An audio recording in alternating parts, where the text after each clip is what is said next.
तो सबसे पहले हम लोग डिस्कशन कर रहे थे इसके प्रीवियस लेक्चर्स में अबाउट एंटी ट्यूबरकुलर ड्रग्स, जिसमें मैंने आपको ये बताया था कि tuberculosis is the most important communicable disease in the world. It is caused by the bacterium Mycobacterium tuberculi या tuberculosis. इसमें है कि माइकोबैक्टीरियम की जो सेल वॉल होती है उसमें लिपिड कंटेंट बहुत ज्यादा होता है, लिपिड ज्यादा होता है. जनरली एंटी ट्यूबरकुलर ड्रग्स जब हम किसी पेशेंट को देते हैं तो हम उसे कई ड्रग्स का कॉम्बिनेशन देते हैं, कॉम्बिनेशन ऑफ 2 और मोर ड्रग. इसके बाद आता है आपका क्लासिफिकेशन. अगर देखा जाए तो एंटी ट्यूबरकुलर ड्रग को क्लासिफाई किया गया है 2 कैटेगरी में. First line of drug, second line of drug. First line of drug उन ड्रग्स को कहा जाता है जिनकी की टॉक्सिसिटी कम होती है और सेकंड लाइन ऑफ और इफिकेसी ज्यादा होती है. सेकंड लाइन ऑफ ड्रग उनको कहा जाता है जिनकी टॉक्सिसिटी ज्यादा होती है और इफिकेसी कम होती है. तो ज्यादातर हम कौन सा यूज करते हैं? First line of drug. इसमें क्या है? Isoniazid, rifampicin, pyrazinamide, ethambutol, streptomycin वगैरह. इन्हें हम इन शॉर्ट फॉर्म करते हैं HRZEF. Second line of drug में क्या है? PAS, para amino salicylic acid, cycloserine, kanamycin, amikacin, azithromycin, ciprofloxacin, ofloxacin and clarithromycin. ये सारी की सारी आपकी क्या सेकेंड लाइन ऑफ ड्रग.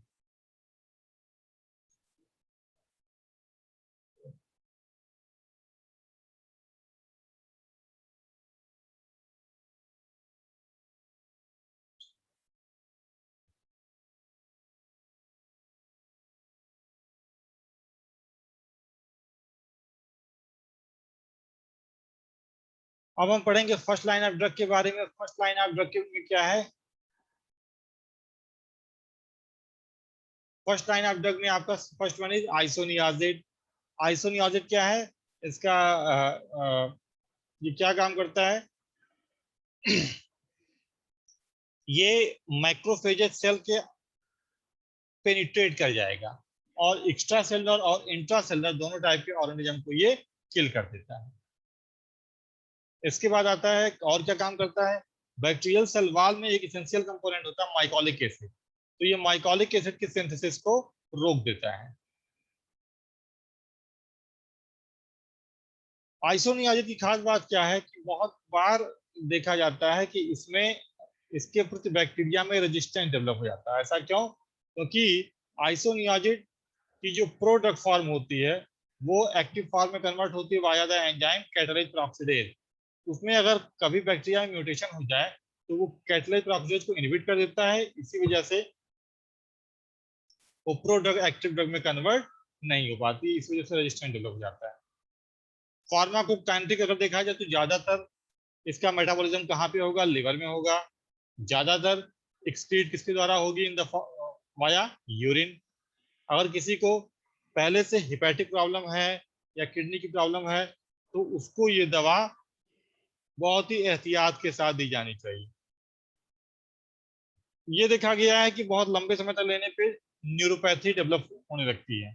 अगर किसी को ऐसी ट्यूबरकुलोसिस है जिसमें सिम्टम्स नहीं आ रहे हैं, लेटेंट ट्यूबरकुलोसिस, तो उस केस में 300 mg पर डे और 900 mg twice weekly for 9 month ये आपको दिया जाता है आइसोनियाजिड.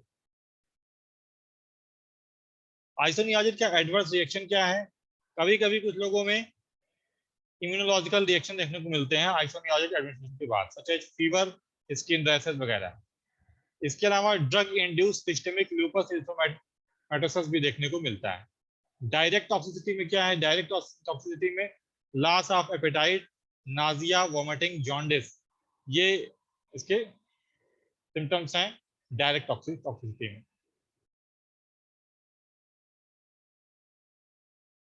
दूसरी दवा आपकी आती है क्या? Rifampicin. Rifampicin is a semi synthetic derivative of rifamycin produced by streptomyces mediterranei. Streptomyces mediterranei ये बैक्टीरियम है जिससे एक बायोलॉजिकल प्रोडक्ट निकलता है राइफामाइसिन. उसमें कुछ प्रोसेसिंग कर दिया जाता है, उससे क्या बन जाता है आपका? रिफेम्पिसिन. रिफेम्पिसिन क्या काम करता है? रिफेम्पिसिन जो बैक्टीरिया का जेनेटिक मटेरियल, ठीक है, ये आरएनए पॉलीमरेज को जा करके इनहिबिट करता है। जब ये आरएनए पॉलीमरेज को इनहिबिट कर देगा तो आरएनए सिंथेसिस नहीं होगी, फर्दर बैक्टीरिया अपनी प्रोटीन बना नहीं पाएगा। रेजिस्टेंस क्यों डेवलप होता है इसमें? रेजिस्टेंस इसलिए डेवलप हो जाता है क्योंकि अगर कभी बैक्टीरिया में म्यूटेशन हो गया तो उस म्यूटेशन की वजह से फोटो में ना,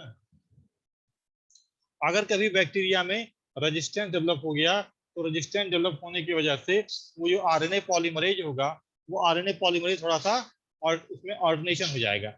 उसमें ऑल्टरनेशन होने की वजह से फिर फर्दर रिफैम्पिसिन उस पर एक्शन अपना नहीं दे पाएगा। तो आप ये कहेंगे कि रिफैम्पिसिन के प्रति जो आपका ये डेवलप होता है रेजिस्टेंस, वो इसलिए होता है क्योंकि म्यूटेशन की वजह से कई बार आरएनए पॉलीमरेज एंजाइम जो न्यू म्यूटेट है आपका उसमें चेंज हो जाता है।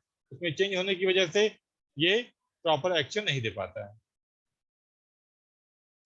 फार्माकोकाइनेटिक पैरामीटर में क्या है? फार्माकोकाइनेटिक पैरामीटर में आप ये बताएंगे कि ज्यादातर ये जो दवा है रिफैम्पिसिन एक्सक्रीटेड वाया फीका and small excreted via urine, ज्यादातर अमाउंट फीका के द्वारा बाहर निकलता है, बहुत कम अमाउंट ऐसा होता है जो यूरिन के रास्ते बाहर निकलता है। इसकी प्रोटीन बाइंडिंग थोड़ा ज्यादा होती है। फिर हम सीधे से अगर कोई इसका एक बहुत बड़ा एडवर्स रिएक्शन ये है कि अगर कोई रिफेम्पिसिन दवा का सेवन कर रहा है तो उसमें जो यूरिन का कलर होता है वो कैसा हो जाता है? Orange colour, orange colour to the urine. अगर कोई टीबी का पेशेंट है और वो रिफेम्पिसिन दवा का सेवन कर रहा है तो उसके यूरिन का कलर कैसा हो जाएगा? ऑरेंज। ये कोई बहुत ही घातक कंडीशन नहीं है, ये एक हार्मलेस कंडीशन है। इसके अलावा rashes, thrombocytopenia, nephritis, jaundice, hepatitis, proteinuria. Proteinuria means क्या कि यूरिन के रास्ते प्रोटीन निकलने लगना। ये सब चीजें भी कभी कभी एडवर्स रिएक्शन में देखने को मिलती हैं। फिर आप आते हैं तीसरी दवा आपकी क्या है? इथम्ब्यूटाल। इथम्ब्यूटाल इट है बैक्टीरियोस्टैटिक प्रॉपर्टी। पहले क्या था? Bacteriocidal property. इसमें क्या है? Bacteriostatic property. बैक्टीरियोसाइडल एजेंट क्या करते हैं कि बैक्टीरिया को मार देते हैं। बैक्टीरियोस्टैटिक एजेंट बैक्टीरिया की ग्रोथ को कम कर देते हैं।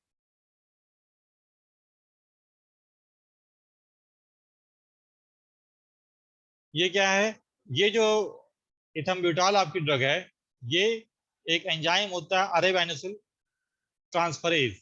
अरेबाइनोसिल ट्रांसफरेज एक एंजाइम है जो कि माइकोबैक्टीरियम की सेल वॉल को बनने के लिए बहुत जरूरी है। तो ये बैक्टीरिया जाकर के क्या करता है?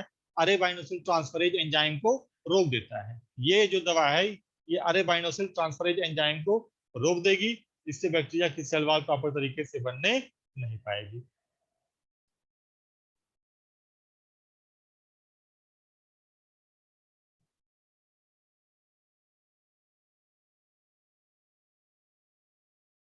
एडवर्स रिएक्शन में क्या है? रिट्रोवर्बल न्यूराइटिस, न्यूरॉन्स में swelling, कॉन्ट्रा इंडिकेटेड। अगर कोई छोटा बच्चा है तो उसे अगर टीबी हुआ है तो उसे इथम्ब्यूटाल प्रेफर नहीं दिया जाता है, क्योंकि उसमें ऐसा देने पे विजुअल एक्टिविटी में वो दिखाई देने में दिक्कत आने लगे। ये भी हो सकता है कि उससे red green colour discrimination develop हो जाए। अब नेक्स्ट आपकी जो दवा है वो क्या है? Pyrazinamide.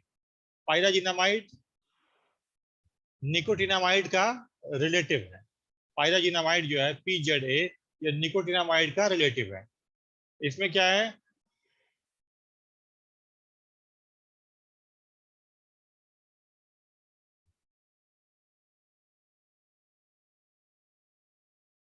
Highly effective during the first 2 months of therapy. Mechanism of action क्या है? Pyrazinamide is converted to pyrazinoic acid active form by mycobacterial pyrazinamidase, disrupts mycobacterial cell membrane metabolism and transport function, resistance, impaired uptake of pyrazinamide, mutation of enzyme cause conversion of pyrazinamide to effective form। अब देखो, pyrazinamide एक ऐसी दवा है जो कि nicotinamide, pyrazinamide is an anti-tubercular drug which is the relative of nicotinamide। Pyrazinamide को जब आप इंटेक करते हैं तो पायराजिनामाइड अगर किसी के बॉडी के अंदर ट्यूबरकुलोसिस का बैक्टीरियम है तो पायराजिनामाइड को इंटेक जब आप करते हैं तो pyrazinamide is converted into pyraginoic acid. Pyraginoic acid by the bacterial enzyme mycopyraginamidase. Pyrazinamide जो दवा होती है उसको बैक्टीरिया के अंदर मौजूद पायराजिनामाइडेज एंजाइम पायराजिनोइक एसिड में कन्वर्ट कर देता है। अब ये पायराजिनोइक एसिड जो होता है वो सेल मेम्ब्रेन की सिंथेसिस को प्रॉपर तरीके से नहीं होने देता है और सेल के अंदर जो भी ट्रांसपोर्ट फंक्शन है उसको इनहिबिट कर देता है। तो आप बताएंगे कि पायराजिनामाइड का मोड ऑफ एक्शन क्या है। Pyrazinamide is an anti tubercular drug. उसमें क्या होता है कि जब पायराजिनामाइड को लिया जाता है तो पायराजिनामाइड जब इनटेक किया जाता है तो बैक्टीरिया के अंदर एक एंजाइम होता है पायराजिनामाइडेज। वह पायराजिनामाइडेज एंजाइम ये पायराजिनामाइड को कन्वर्ट कर देता है किसमें, पायराजिनोइक एसिड। ये पायराजिनोइक एसिड फिर बैक्टीरिया की सेल मेम्ब्रेन को और ट्रांसपोर्ट फंक्शन को डिस्टर्ब कर देता है। फार्माकोकाइनेटिक पैरामीटर में क्या है, metabolism, metabolized by the liver, metabolized are renally. Liver ज्यादातर जो दवाएं हैं वो उनका मेटाबॉलिज्म लिवर में होता है और वो यूरिन के रास्ते बाहर निकल जाते हैं।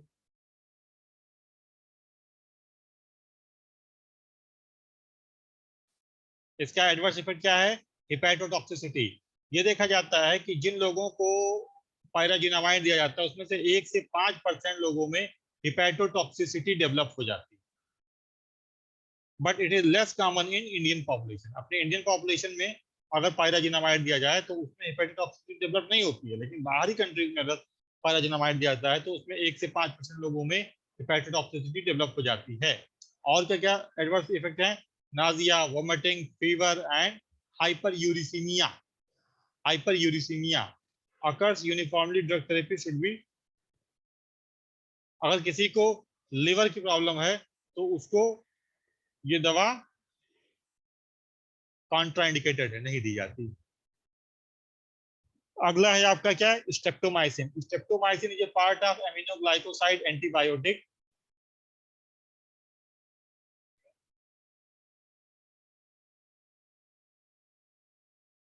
लेकिन इसकी खास बात क्या है कि ये एक्स्ट्रा सेलुलर बैसिली पे इफेक्ट डालता है। जो टीबी का बैक्टीरिया होता है जब आपको इन्फेक्ट करता है तो आपके सेल के अंदर भी पहुंच जाता है। तो स्ट्रेप्टोमाइसिन जो बैक्टीरिया है वो सेल के अंदर, स्ट्रेप्टोमाइसिन जो दवा है वो बैक्टीरिया, वो सेल के अंदर मौजूद बैक्टीरिया को नहीं मारेगा, वो बैक्टीरिया जो सेल के बाहर मौजूद है उन्हीं को किल करता है। Does not cross blood brain barrier. ये ब्लड ब्रेन बैरियर को क्रॉस नहीं करता है। मैकेनिज्म ऑफ एक्शन, ये स्पेसिफिक जो 30 सब यूनिट होती है, ये जो एंटीबायोटिक है ये बैक्टीरिया के 30 सब यूनिट ऑफ राइबोसोम से अटैच हो जाता है और प्रोटीन सिंथेसिस को रोक देता है।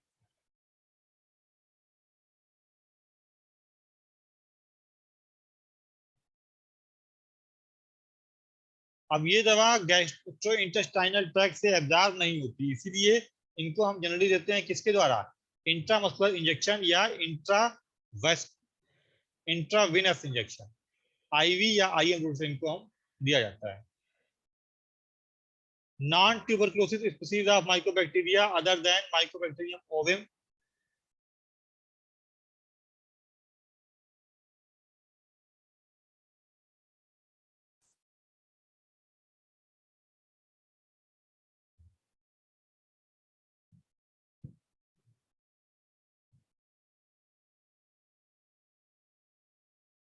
एडवर्स रिएक्शन में क्या है, ऑटोटॉक्सिसिटी एंड नेफ्रोटॉक्सिसिटी। ऑटोटॉक्सिसिटी का मतलब क्या हो गया, ऑटो का मतलब ईयर से। स्ट्रेप्टोमाइसिन दवा लेने के बाद ये देखा जाता है कि ईयर का जो इंटरनल ईयर पोर्शन है वो डैमेज होता है due to ototoxic effect. Nephrotoxicity मतलब क्या कि जो न्यूरॉन नेफ्रॉन्स है, नेफ्रॉन्स आपके डैमेज होने लगते हैं। Vertigo and hearing loss common adverse. अगर स्ट्रेप्टोमाइसिन का ट्रीटमेंट लंबे समय तक चले तो हियरिंग लॉस और वर्टिगो होने की चांसेस बढ़ जाती है।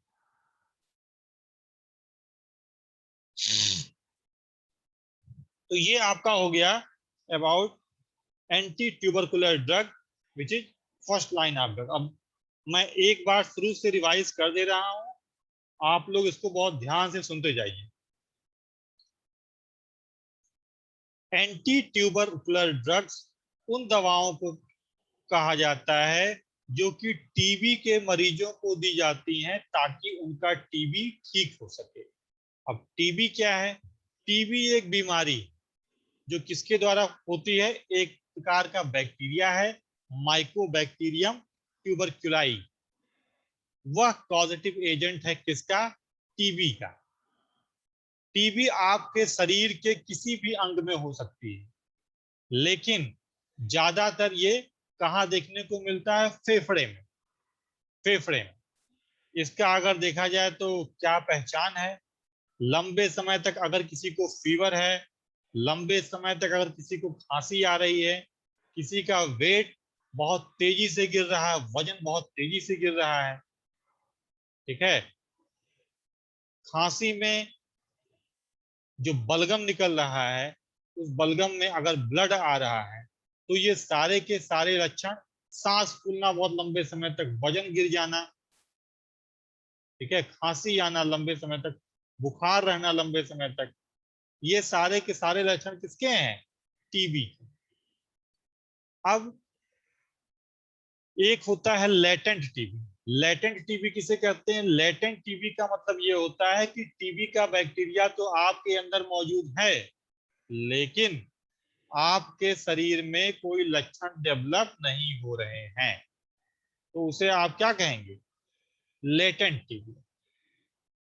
एक होता है MDR TB, multiple drug resistance TB. ये क्या है कि अगर किसी को टीबी शुरुआत में स्टेज में है, उसे दवा दी गई, थोड़ा सा आराम मिल गया, तो क्या होता है कि इन दवाओं का साइड इफेक्ट थोड़ा ज्यादा होता है, इसलिए कुछ लोग बीच में ही ट्रीटमेंट लेना छोड़ देते हैं। जैसे उनको थोड़ा सा आराम मिला, वो ट्रीटमेंट लेना छोड़ देंगे, तो क्या होगा? कुछ समय अब उनके शरीर में जो टीबी का बैक्टीरियम है उस पर रेजिस्टेंस डेवलप हो गया। अब जो पहले दवाएं दी जा रही थी, वो दवाएं अकेली उन पे काम नहीं करेंगी, उसे हम क्या कहेंगे? MDR TB, multiple drug resistance TB. MDR TB आपके इंडिया में बहुत ज्यादा है। अब टीबी के मरीजों के इलाज के लिए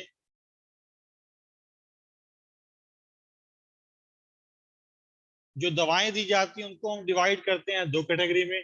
एक है फर्स्ट लाइन ऑफ ड्रग और दूसरी है second line of drug. First line of drug उन ड्रग्स को कहा जाता है जिनकी की इफिकेसी बहुत ज्यादा है, जो बढ़िया इफेक्टिव है, बढ़िया तरीके से काम करती है, और जिनका एडवर्स इफेक्ट कम है। सेकेंड लाइन ऑफ ड्रग उन ड्रग्स को कहा जाता है जिनका एडवर्स इफेक्ट ज्यादा है और इफिकेसी कम है। मतलब टीबी पे के बैक्टीरियम पे वो बहुत ज्यादा प्रभाव तो नहीं डालती, उनका एडवर्स इफेक्ट ज्यादा है, हम क्या कहते हैं? Second line of drug. तो आप कहेंगे फर्स्ट लाइन ऑफ ड्रग उन ड्रग्स को कहते हैं जो कि जिनकी इफिकेसी तो बहुत ज्यादा है लेकिन टॉक्सिसिटी बहुत कम है। और इसी का जस्ट उल्टा क्या है? सेकंड लाइन ऑफ ड्रग, उनकी इफिकेसी तो कम है लेकिन टॉक्सिसिटी बहुत ज्यादा है। अब इसमें फर्स्ट लाइन ऑफ ड्रग को ही शुरुआती स्टेज में जनरली हम प्रिफर करते हैं। रूटीनली यूज के लिए हम फर्स्ट लाइन ऑफ ड्रग को ही जनरली प्रिफर करते हैं। उसमें सबसे पहले क्या है? Isoniazid, rifampicin, ethambutol, streptomycin, pyrazinamide. ये सारे के सारी ड्रग्स क्या है? आपकी फर्स्ट लाइन ऑफ ड्रग है। इसमें आइसोनियाजिड को आप रिप्रेजेंट करते हैं एच से, रिफेम्पिसिन को आर से, पाइराजिनामाइड को जेड से, इथम्ब्यूटाल को ई से, स्ट्रेप्टोमाइसिन को एस से। H R Z E S. एक बार दोबारा सुन लें। Isoniazid H, rifampicin R, pyrazinamide, Z, E for ethambutol, and S for streptomycin, HRZES। Second line of drug में क्या है आपका? PAS, para amino salicylic acid, cycloserine, kanamycin, amikacin, azithromycin, ciprofloxacin, ofloxacin, clarithromycin. ये जो दवाएं हैं ये सेकंड लाइन ऑफ ड्रग। फिर मैंने आपको बताया कि फर्स्ट लाइन ऑफ ड्रग में जैसे आइसोनियाजिड वगैरह है, तो आइसोनियाजिड की खास बात क्या होती है कि आइसोनियाजिड या टीबी की जो भी दवाएं हैं ये हम प्रेफर करते हैं कॉम्बिनेशन में, अकेले नहीं दी जाती। दो या दो से ज्यादा ड्रग का कॉम्बिनेशन दिया जाता है। जिनकी खास बात क्या है कि ये जब टीबी का बैक्टीरिया आपके शरीर के अंदर आएगा तो आपकी जो इम्यून सिस्टम की सेल है वो उनसे फाइट करेंगी। इस फाइटिंग के दौरान आपके शरीर की जो फर्स्ट लाइन ऑफ डिफेंस है, पहली सुरक्षा का घेरा, मैक्रोफेजेस सेल, वो उनको खा लेती है। जब खा लेती हैं तो क्या होगा कि वो बैक्टीरिया मैक्रोफेजेस सेल्स के अंदर भी पहुंच जाएगा। अच्छा, जब टीबी का इन्फेक्शन होता है तो अगर सैंपल लिया जाए तो कुछ बैक्टीरियम ऐसे होते हैं जो सेल के अंदर होते हैं, कुछ बैक्टीरियम ऐसे होते हैं जो सेल के बाहर होते हैं। तो आइसोनियाजिड की खास बात क्या है कि सेल के अंदर हो चाहे सेल के बाहर हो, ये सारे के सारे बैक्टीरियम को मार देता है। It has strong bactericidal property to extracellular and intracellular organism. अब इसका मैकेनिज्म ऑफ एक्शन क्या है? बेसिकली होता क्या है कि जो बैक्टीरिया की सेल, टीबी का बैक्टीरिया की सेल वॉल होती है वो बनी होती है किससे? Mycolic acid. Mycolic acid is the essential component of mycobacterium cell wall. तो माइकोलिक एसिड की सिंथेसिस को रोक देता है कौन? आइसोनियाजिड। जब माइकोलिक एसिड सिंथेसाइज नहीं होगा, अगर टीबी का बैक्टीरिया माइकोलिक एसिड सिंथेसाइज नहीं कर पाएगा तो क्या उसकी सेल वॉल बनेगी? नहीं, अपने आप उसकी डेथ हो जाएगी। अब रेजिस्टेंस क्यों डेवलप होने लगता है? रेजिस्टेंस डेवलप इसलिए होता है क्योंकि जो आइसोनियाजिड दवा है वो प्रोड्रग के फॉर्म में होती है। जब वो अपने आपकी बॉडी में जाती है तो एक एंजाइम होता है माइकोबैक्टीरियम, जो बैक्टीरिया है वो एक एंजाइम बनाता है कैटलेज परऑक्सीडेज। वह कैटलेज परऑक्सीडेज एंजाइम क्या काम करता है कि उस प्रोडक्ट को एक्टिवेट कर देता है। अब अगर कभी बैक्टीरिया में म्यूटेशन हो जाए तो कैटलेज परऑक्सीडेज चेंज हो जाएगा। जब वो चेंज हो जाएगा तो क्या आइसोनियाजिड एक्टिव फॉर्म में कन्वर्ट होगा? नहीं होगा। इस वजह से बैक्टीरिया में क्या डेवलप हो जाता है? रेजिस्टेंस। अगर किसी को देखा, अब आप देखेंगे कि ज्यादातर दवाओं का मेटाबॉलिज्म कहाँ पे होता है? लिवर में होता है। तो सेम ऐसे आइसोनियाजिड का मेटाबॉलिज्म भी कहाँ पे होगा? लिवर में होगा। और ये दवा अपना काम करने के बाद कहाँ से बाहर निकलेगी? यूरिन ब्लड से बाहर निकल जाएगी। अब अगर किसी को किडनी की दिक्कत है या लिवर की दिक्कत है तो उनको ये दवाएं बहुत कॉन्ट्रा इंडिकेटेड है, मनाही है इन दवाओं को देने के। इसीलिए आप लोग देखेंगे कि कोई भी अगर ट्रीटमेंट बहुत लंबे समय तक चले तो उसका साइड इफेक्ट सबसे ज्यादा कहाँ पे होता है? किडनी और लिवर में। क्योंकि ड्रग मेटाबॉलिज्म कहाँ पे होगा? लिवर में। और ड्रग एक्सक्रीट कहाँ से होगा? किडनी से।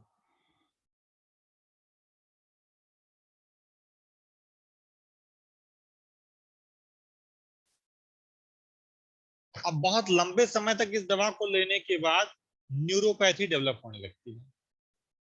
डोज क्या है वो मैंने आपको बता ही दिया है। फिर आपका आता है एडवर्स रिएक्शन। एडवर्स रिएक्शन में क्या है? Skin rashes, fever, systemic lupus erythematosus, direct toxicity उसमें डेवलप हो जाती है। दूसरा है आपका rifampicin.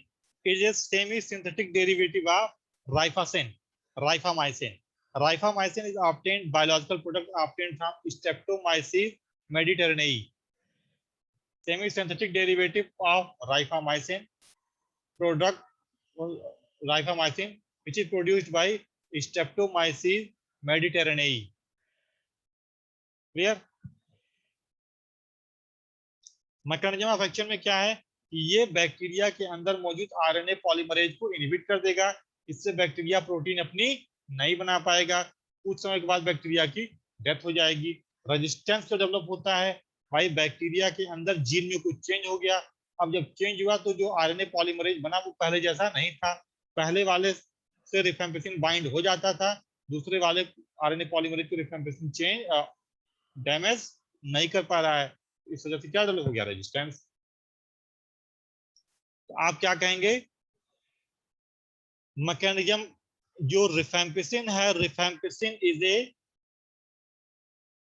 Semi synthetic derivative of rifamycin. Rifamycin is a biological product which is obtained from the bacterium Streptomyces mediterraneae। तो रिफेम्पिसिन क्या काम करता है, ये माइकोबैक्टीरियम के अंदर मौजूद आरएनए पॉलीमरेज एंजाइम से जाकर के उसको इनहिबिट कर देता है। जब उसको इनहिबिट कर देगा तो माइकोबैक्टीरिया अपनी प्रोटीन नहीं बना पाता है, कुछ समय के बाद उसकी डेथ हो जाती है। अब अगर किसी वजह से माइकोबैक्टीरिया के जीन में कुछ अल्टरनेशन हो जाए, वो एंजाइम बनाए आरएनए पॉलीमरेज, लेकिन वो पहले जैसा ना हो, तो क्या होगा, रिफेम्पिसिन क्या उस आरएनए पॉलीमरेज को इनहिबिट कर पाएगा, नहीं कर पाएगा। ऐसे केस में क्या होगा कि टीबी के बैक्टीरिया में रेजिस्टेंस डेवलप हो गया, किसके प्रति, रिफेम्पिसिन के प्रति। फिर आपका आता है, अच्छा इसकी सबसे खास बात क्या है कि अगर किसी को रिफेम्पिसिन बहुत लंबे समय तक दिया जाता है तो उसके यूरिन का कलर कैसा हो जाता है, ऑरेंज। ये कोई बहुत घातक कंडीशन नहीं है, एक नॉर्मल कंडीशन है। Harmless orange colour to urine, sweat and tear, पसीना, आंसू, यूरिन, ये सब ऑरेंज कलर के होने लगते हैं जिन लोगों का रिफेम्पिसिन का ट्रीटमेंट चलता है। ऐसी एक दवा क्या है आपकी, इथम्ब्यूटाल। इथम्ब्यूटाल में क्या है, बैक्टीरियोस्टैटिक प्रॉपर्टी। उसमें क्या है, बैक्टीरिया के अंदर एक एंजाइम होता है अरेबाइनोसिल ट्रांसफरेज, विच इज जरूरी होता है बैक्टीरियल सेल वॉल को बनाने के लिए। इथम्ब्यूटाल जाकर के उसे अरेबाइनोसिल ट्रांसफरेज को इनहिबिट कर देता है।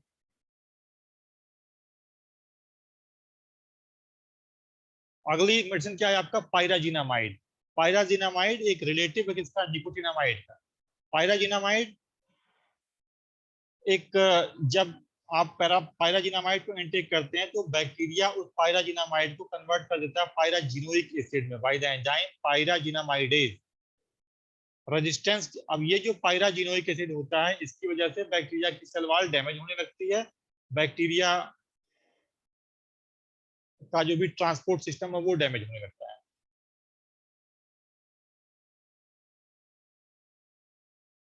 अब अगर कभी किसी वजह से कुछ म्यूटेशन हो जाए जिससे जिनामाइडेज चेंज हो जाए, तब क्या होगा, pyrazinamide is converted into pyrazinoic acid नहीं हो पाएगा। पायराजिनामाइड एक ऐसी दवा है जो कि जब आप इनटेक करते हैं तो आपके बॉडी में मौजूद टीबी का बैक्टीरिया उस पायराजिनामाइड को पायराजिनोइक एसिड में कन्वर्ट कर देता है बाय द एंजाइम पायराजिनामाइडेज, और वह पायराजिनोइक एसिड बैक्टीरिया की सेल वॉल को डैमेज कर देगा, बैक्टीरिया के ट्रांसपोर्ट सिस्टम को डैमेज कर देगा।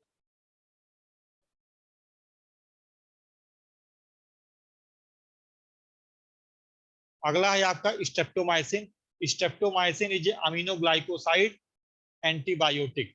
ये क्या काम करता है, अमीनोग्लाइकोसाइड एंटीबायोटिक है, लेकिन ये सेल के अंदर मौजूद बैक्टीरिया को नहीं मार पाता, ये सेल के बाहर मौजूद बैक्टीरिया को मारता है और ये ब्लड ब्रेन बैरियर को क्रॉस नहीं कर पाता। ये क्या काम करता है कि बैक्टीरिया जो माइकोबैक्टीरियम है उसके 30 राइबोसोमल सब यूनिट से जाकर के अटैच हो जाएगा और प्रोटीन सिंथेसिस को रोक देता है। लंबे समय तक स्ट्रेप्टोमाइसिन का यूज करने पे लोगों को सुनाई पड़ना बंद हो जाता है। क्यों, क्योंकि जो उनका इंटरनल ईयर है उसमें टॉक्सिसिटी डेवलप हो जाती है, वो डैमेज हो जाता है ड्यू टू ऑटोटॉक्सिसिटी। यह दवा आपके इंटरनल ईयर को डैमेज कर देती है, ऑटोटॉक्सिक इफेक्ट है उसका। नेफ्रोटॉक्सिसिटी मतलब क्या, ये आपके नेफ्रॉन्स को डैमेज कर देगी।